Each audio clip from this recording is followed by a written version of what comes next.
امروز با آموزش نونخامه‌ای قنادی در خدمتتون هستم. قبل از هر چیز دوستان عزیزم ازتون خواهش میکنم تا در قسمت پایین صفحه سمت راست روی دکمه سابسکرایب کلیک کنید و عضو کانال من بشید تا از این به بعد هر ویدیو جدیدی که میذارم رو بتونید مشاهده کنید. مواد لازم برای تهیه نونخامه‌ای: آرد 1 و 1/2 پیمانه، نشاسته ذرت 1/3 پیمانه،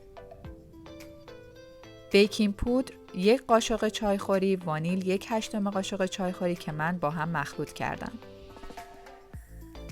شیره 1 و 1/2 قاشق غذاخوری، کره 60 گرم،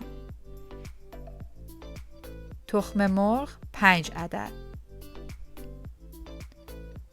آب 1 و 3/4 پیمانه. حالا آرد و نشاسته رو با هم مخلوط می‌کنیم. آب و کره رو داخل یک قابلمه می‌ریزیم و روی حرارت متوسط قرار میدیم تا زمانی که کره ها کاملا ذوب بشن و آب به آرومی شروع به جوشیدن کنه. زمانی که آب و کره‌مون جوش اومد، حرارت رو باید کم کنیم و مخلوط آرد و نشاستمون رو بهش اضافه کنیم. دقت کنید این مرحله خیلی مهمه و همینطوری که میبینید من سعی کردم خیلی سریع تمام مواد رو با همدیگه مخلوط کنم و خیلی خوب با استفاده از یه لیسک یا حالا قاشق هر چیزی که راحتید اونا رو هی مخلوطشون کنید تا یه خمیر لطیف و یک دستی بهتون بده. و اگه دیدید توی خمیرتون یه جاهایی گوله های نشاسته یا آرد هست، اصلا نترسید، فقط آروم آروم همینطوری که میبینید من دارم ورزش میدم ورز بدید تا خمیرتون کاملا لطیف بشه و گلوله ها باز بشن. همونطور که میبینید من از یه لیسک نامناسب استفاده کردم و به خاطر همین وقتی که یکم گرم شد لیسکم شروع کرد به سریش در اومدن و چون که سریش از بدنش جدا میشه، از دستش جدا میشه، هی در میومد و من اذیت میکرد. شما سعی کنید از یه لیسک یه دست استفاده کنید و سریش اینطوری مثل من جدا نشه. من بعد از این ویدیو رفتم چسب زدم به سریش که دیگه از خود دستگیرش جدا نشه. زمانی که خمیر آماده شد، اون رو داخل یک کاسه فلزی یا شیشه بزرگ قرارش میدیم و پهنش میکنیم و اجازه میدیم تا یکم دماش پایین تر بیاد. دقت کنید خمیر نباید اصلا سرد بشه. حالا 1 عدد تخم مرغ رو به همراه وانیل و بیکینگ پودر و شیرمون اضافه میکنیم و حالا با همزن برقی خوب میزنیم تا تخم مرغ به خورد تمام خمیر بره. دقت کنید تخم مرغ ها رو باید دونه دونه اضافه کنید. اگر تخم مرغ ها رو یک جا بیاین اضافه کنید یا مثلا 2 تا تخم مرغ رو اضافه کنید و شروع کنید به هم زدن بعد تخم مرغ سوم اضافه کنید، خمیرتون خراب میشه و بهتون قول میدم که اون خمیر دیگه قابل استفاده نیست و کیفیت خوبی نخواهد داشت. پس حتما به این قضیه دقت کنید. همونطور که میبینید من تخم مرغا رو دارم مرحله به مرحله بعد از اینکه هر بار یه تخم مرغ رو اضافه کردم و خوب با کل خمیر مخلوطش کردم اضافه میکنم. تعداد تخم مرغایی که استفاده میکنیم همیشه خیلی دقیق نیست به خاطر اینکه بعضی موقعا تخم مرغا ریزن. اگه تخم مرغتون ریز بود و نتونستید تخم مرغ خیلی بزرگ پیدا کنید اشکال نداره، میتونید 5 تا تخم مرغ که اضافه کردید اگه خمیر به اون غلظت مناسبی که ما نیاز داریم نرسید، یه تخم مرغ دیگر رو هم بزنید و نصفش رو داخل مواد بریزید و دوباره مخلوطش کنید.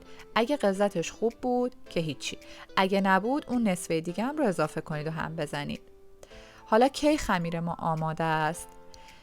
الان همینطور که میبینید آخرین تخم مرغم رو من اضافه کردم و خوب مخلوطش میکنم تا به خورد خمیر بره.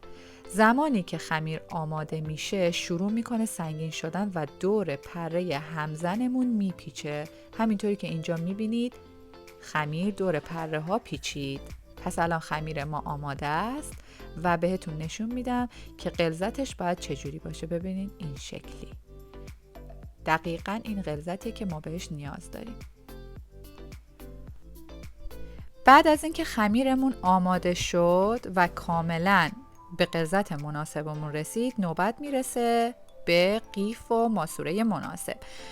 سرماسوره‌ای که من استفاده کردم سرماسوره نسبتاً بزرگ، نه خیلی بزرگ هستش، با سری ستاره، ولی شما میتونید با سری ساده هم استفاده کنید، فرقی نمیکنه، این دیگه انتخاب شماست. سعی کنید از قیف ضخیم هم استفاده کنید. اگه میتونید از قیف برزنتی یا از این قیف‌های پلاستیکی که کلفتر هستن استفاده کنید خیلی بهتره، چون خمیر نسبتاً غلظت زیادی داره و سفته. حالا با استفاده از قیفمون نون خامه‌ای ها رو داخل سینی که از قبل کفش و کاغذ روغنی انداختیم با فاصله های 5 سانت 5 سانت قالب میزنیم و سینی رو به مدت 15 دقیقه داخل فری که از قبل روی دمای 420 درجه فارنهایت یا 220 درجه سانتیگراد گرم کردیم قرار میدیم. بعد از این مدت دمای فر رو روی 360 درجه فارنهایت یا 180 درجه میذاریم و 20 دقیقه دیگه اجازه میدیم تا کامل خمیرامون بپزه. یادتون باشه که دستتون رو خیس کنین و با نوک انگشت دست روی نوک تمام نونخامه یا بزنین تا اینکه یهو نسوزه موقعی که توی فره، چون حتما سرش میسوزه و این بهترین راه برای اینکه این اتفاق نیفته. حالا بعد از 35 دقیقه خمیرای من پختن و تبدیل شدن به نون خامه‌ای خیلی خوشمزه و عالی.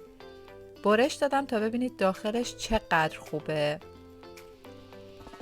حالا با استفاده از یه چاقو ته همه نون خامه‌ایاتون رو یه سوراخ کوچیک بکنید که وقتی که قیفتون رو با خامه پر می‌کنید سرماسوره راحت واردش بشه و بتونید داخلش رو با خامه پر کنید. حالا من یه سرماسوره متوسط ساده گذاشتم داخل قیف و توش رو با خامه‌ای که زدم تا فرم گرفته پر میکنم. با استفاده از قیفم داخل همه نون خامه‌ای ها رو پرش میکنم.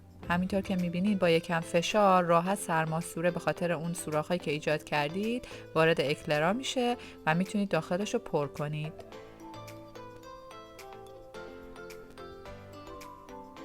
یه دونه‌شو براتون برش میزنم تا ببینید که کیفیت خمیرمون به چه شکله. همونطور که میبینید خیلی نازکه و داخلش هم کاملا خالیه. بهتون قول میدم که نونخامه‌ای شما هم با این رسیپی دقیقاً مثل نونخامه‌ای من در میاد. حالا با استفاده از یه مقدار پودر قند روی نونخامه‌ایامو تزیین کردم. امیدوارم که این ویدیو رو دوست داشته باشید و اگر خوشتون اومده لطفاً لایک یادتون نره و با دوستان و عزیزانتون هم این ویدیو رو به اشتراک بذارید. ممنونم از همراهیتون. خدا نگهدار.